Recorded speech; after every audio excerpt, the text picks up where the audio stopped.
dzisiejszym odcinku dotrzemy nad Morze Aralskie, a właściwie nad to, co po nim pozostało. Poznacie historię jego znikania. Zobaczycie wraki statków na pustyni. Odwiedzimy też pewne unikatowe miejsce zwane Luwrem pustyni i poznacie historię człowieka, który narażając życie i wolność ocalił od unicestwienia radziecką sztukę awangardową. Zapraszam.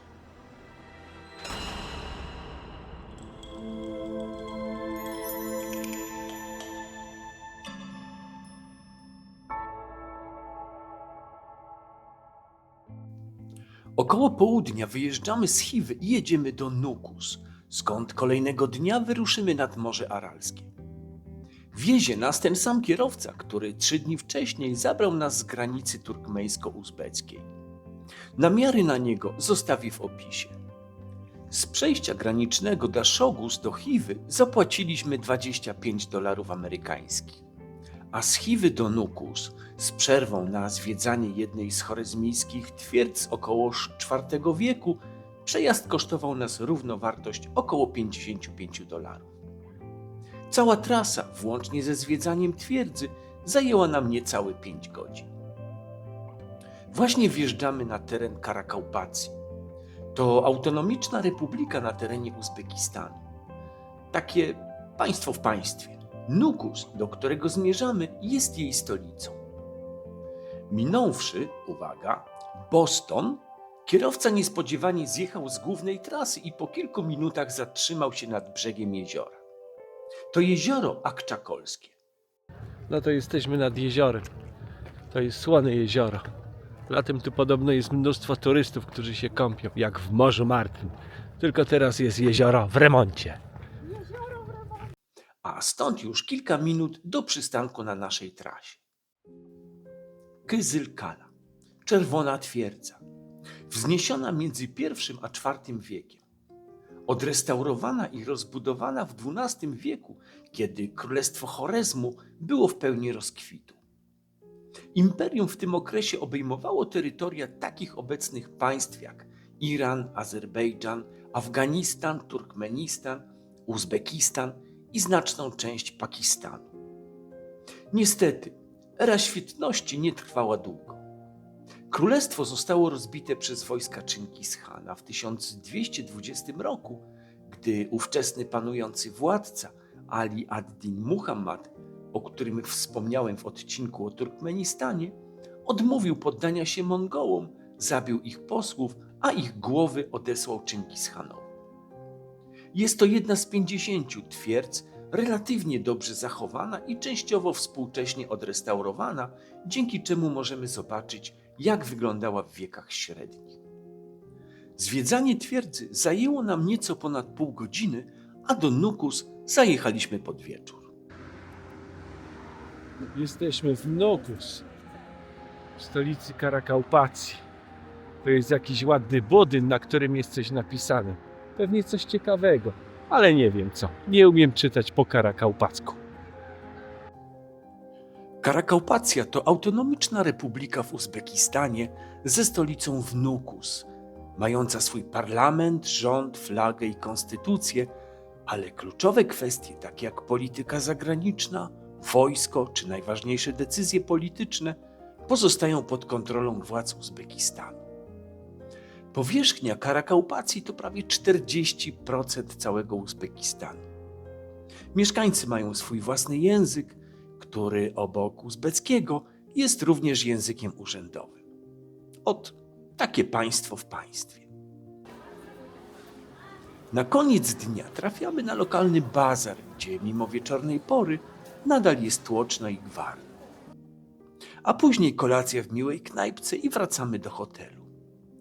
Jutro wyjazd nad Morze Aralskie, podczas którego opowiem historię jednej z największych katastrof ekologicznych świata. Jest godzina 9.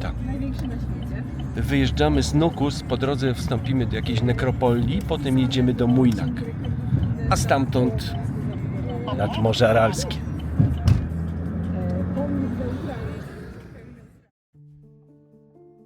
Ta nekropolia, o której wspomniałem, to Mizdahan. Historia tego miejsca sięga co najmniej IV wieku przed naszą erą. W starożytności znajdowało się tutaj duże miasto leżące na szlakach handlowych prowadzących przez deltę Amudarii. Ludzie rodzili się i umierali. Gdy w XIV wieku Timur Chromy zrównał miasto z ziemią, zostało ono opuszczone, lecz na cmentarzu wciąż aż do teraz grzebie się ludzi. Uchodzi za najstarszy cmentarz w Uzbekistanie, używany od ponad 2000 lat. Mizdahan jest miejscem wyjątkowym również dlatego, że spotykają się tutaj ślady różnych religii i kultur. Archeolodzy odnaleźli dowody wskazujące na obecność dawnych tradycji zaratusztriańskich, które dominowały w regionie jeszcze przed nadejściem islamu. Później pojawiły się tu budowle muzułmańskie, mauzolea oraz miejsca pielgrzymkowe odwiedzane do dziś przez mieszkańców Uzbekistanu i Karakaupacji. Obok ruin sprzed setek lat wciąż pojawiają się nowe nagrobki. To nie jest martwe stanowisko archeologiczne, lecz miejsce, które nadal pełni swoją pierwotną funkcję. Pewnie mi nie uwierzycie, patrząc na zapuszczone i zniszczone groby, że obecnie bycie tutaj pochowanym to zaszczyt i prestiż. Brak dbałości o miejsca spoczynku zmarłych wynika z tego, że według nauki islamu, szczególnie sunnitów, złożone do grobu ciało i sam grób są w rękach Boga i nadmierna troska o nie jest grzechem.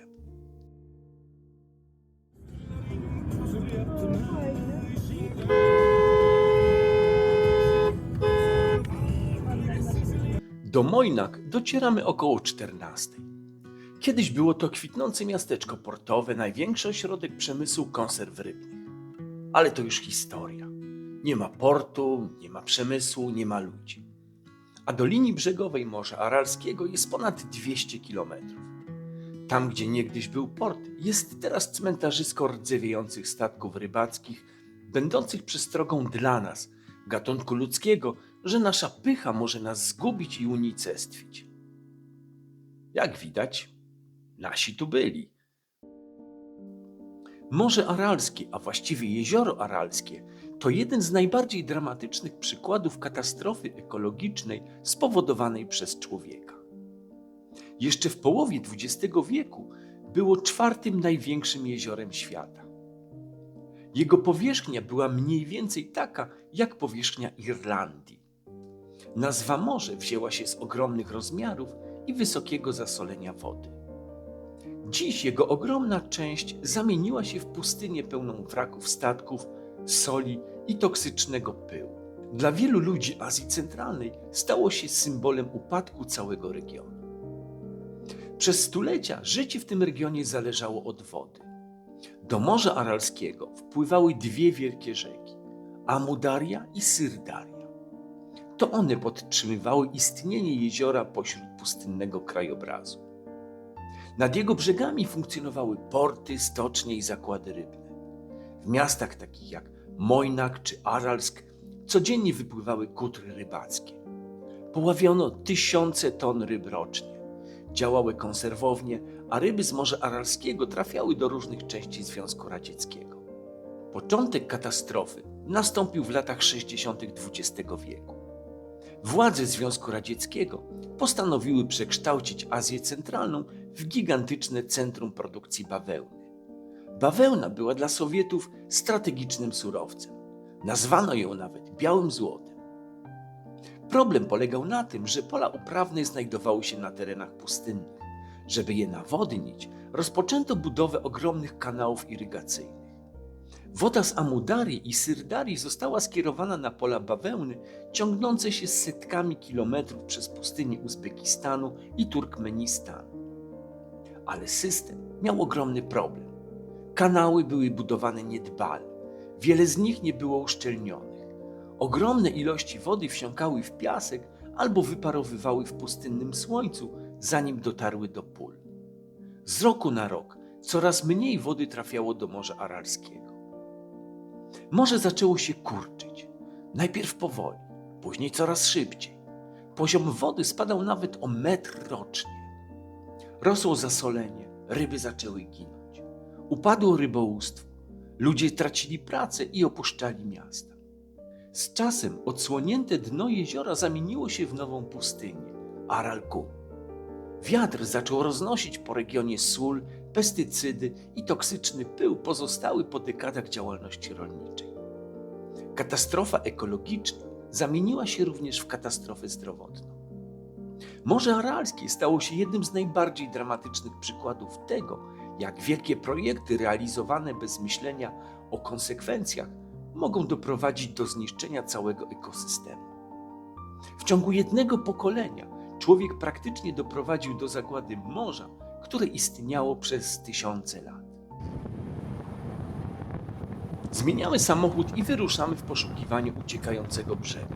Jest godzina 15:20. Wyruszamy z Mojnak i jedziemy na brzeg Jeziora Aralskiego. Przed nami 3,5 godziny drogi. Dziwne trochę to uczucie, kiedy ma się świadomość, że jedziemy właśnie po dnie morza. Całość zorganizował nam Mehroj Musajew. Transfer z Nukus do Mojnak, przejazd do jurt nad brzegiem Morza Aralskiego, nocleg w jurcie z kolacją i śniadaniem następnego dnia i powrót do Nukus kosztowały nas $380 łącznie za 2 osoby. Namiary na niego zostawiam w opisie do filmu. Zatrzymujemy się od czasu do czasu w miejscach widokowych lub miejscach, gdzie kiedyś były sadyby ludzkie, po których pozostały małe cmentarze. O zmierzchu docieramy nad Morze Aralskie. Zanim zakwaterujemy się w jurtach, urządzamy sobie jeszcze mały spacer wzdłuż brzegu. No cóż, Bałtyk to nie jest z jego piaszczystymi plażami. My do jurty. Będziemy spać we mrozie. Pan nas sprowadzi na zatracenie. Światło jest, więc może nie będzie tak jak w Turkmenistanie. Bryki wypasione też są, więc może standard będzie zajebiaszczy. No, jurta jest obłożona workiem foliowym.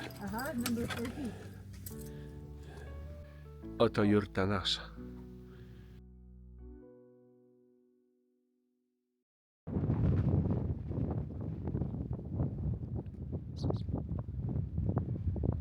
Idziemy na śniadanie. Znów będą pewnie jajka sadzone na zimno.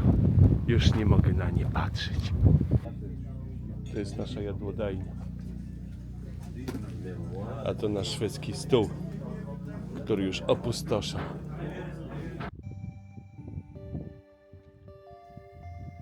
Na zobaczenie Morza Aralskiego poświęciliśmy 4 dni.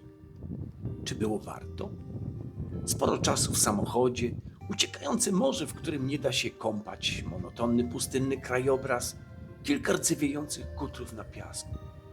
Turystyczna atrakcyjność jest znikoma, lecz kto wie, czy gdybym przyjechał tu za kilka lat, morza już by nie było. Do dziś ten akwen stracił już około 90% swojej pierwotnej powierzchni. Choć w Kazachstanie podjęto próby jego ratowania, oddzielając olbrzymią zaporą północny fragment jeziora od południowego, to całkowite jego odtworzenie jest raczej niemożliwe. Gdyby Uzbekistan się w ten proces zaangażował, może by coś z tego było. Ale zwycięża pragmatyzm i ekonomia. Ryby przecież można sprowadzać z Chin lub jakiejś innej Rosji, ale tu, gdzie kiedyś było jezioro, jest teraz gaz. Taniej i łatwiej bowiem jest budować szyby wiertnicze na powierzchni ziemi, aniżeli platformy na morzu. Wróciliśmy do Mojnak. Jeszcze raz rzucamy okiem na cmentarzysko statków i w oczekiwaniu na transport do Nukus wchodzimy do tutejszego muzeum. Oprócz ekspozycji fauny, która niegdyś występowała na tym terenie, oglądamy jeszcze czarno-biały film, którego fragmenty zamieściłem wcześniej, opowiadając historię znikania. Do Nukus docieramy pod wieczór. Szwendamy się trochę po mieście, jemy kolację i lokujemy w hotelu. Następnego dnia mamy lot lokalnymi liniami do Taszkentu o godzinie 17. Koszt 57 € za osobę. Przed nami praktycznie cały dzień. Po porannej kawie w sympatycznej kawiarence postanawiamy dla zabicia czasu iść do Muzeum Igora Sawickiego. Robimy to niechętnie, ponieważ w zdecydowanej większości znajdują się w nim obrazy. Szukamy w sieci informacji i czytamy historię tego muzeum. Gdybyśmy jej nie poznali, prawdopodobnie przemknęlibyśmy po jego salach jak duchy, beznamiętnie oglądając znajdujące się tam eksponaty. Jednak poznawszy jego historię, zwiedzanie go nabiera absolutnie innego wymiaru. Niestety filmować nie wolno. Można tylko robić zdjęcia. A oto historia. Muzeum Igora Sawickiego w Nukus nie powstało z inicjatywy państwa ani bogatego kolekcjonera. To dzieło jednego człowieka, który postanowił ocalić sztukę skazaną na zapomnienie. Wszystko zaczęło się w 1950 roku, kiedy moskiewski malarz i archeolog Igor Sawicki po raz pierwszy przyjechał do Karakaupacji jako uczestnik ekspedycji archeologicznej badającej starożytny Chorezm. Zachwyciła go kultura Karakaupaków, ich biżuteria, stroje, dywany i rękodzieło. Przez kolejne lata przemierzał wsie, wykupując i ratując bezcenne zabytki, które często były już zapomniane lub przeznaczone na zniszczenie. To właśnie ta kolekcja stała się fundamentem muzeum otwartego w 1966 roku, którego Sawicki został pierwszym dyrektorem. Jednak największa zasługa Sawickiego dopiero miała nadejść. W czasach Związku Radzieckiego oficjalnie uznawano jedynie sztukę socrealizmu. Dzieła awangardowych artystów były konfiskowane, niszczone, a ich twórcy trafiali do więzień, łagrów lub byli wymazywani z historii. Sawicki zaczął potajemnie skupować ich obrazy i przewozić je do odległego Nukus, gdzie zainteresowanie władz było znacznie mniejsze. Ryzykował własną karierę, a nawet wolność, ale dzięki jego odwadze ocalały tysiące bezcennych dzieł. Dziś muzeum noszące jego imię jest nazywane Luwrem Pustyni. W jego zbiorach znajduje się ponad 80 000 eksponatów. Można tu zobaczyć obrazy kubistów, konstruktywistów i futurystów, prace artystów prześladowanych przez reżim Stalina, a także dzieła tzw. awangardy turkestańskiej inspirowanej kulturą Azji Środkowej. To jednak nie tylko galeria malarstwa.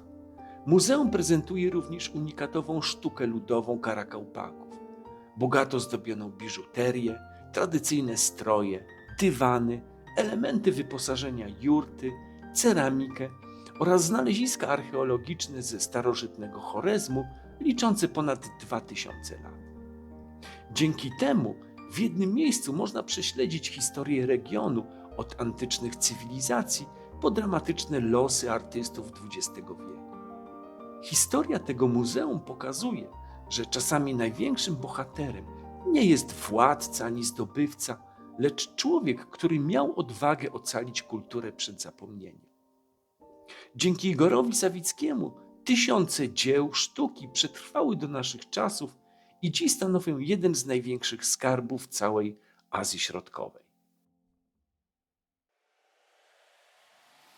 Kończymy pobyt w Karakaupacji. Łapiemy Yandeksa i jedziemy na małe lokalne lotnisko.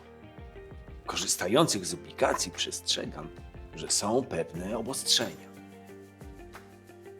Pakujemy się do samolotu, zajmujemy miejsca i żegnamy się z Nukus i Karakaupacją. O 18:20 jesteśmy w Taszkencie. Lecz to nie stolica Uzbekistanu jest naszym celem. Wyruszamy do Chimgan. To taka górska, kurortowa wioska. Łapiemy Yandeksa i przed nami około 1,5 godziny jazdy. Zatrzymujemy się w butikowym hotelu Panorama Lux. Trochę ciężko go było znaleźć w nocy. Po długich, a ciężkich poszukiwaniach wreszcie się odnaleźliśmy. Spędzimy tam 3 dni włócząc się po okolicach.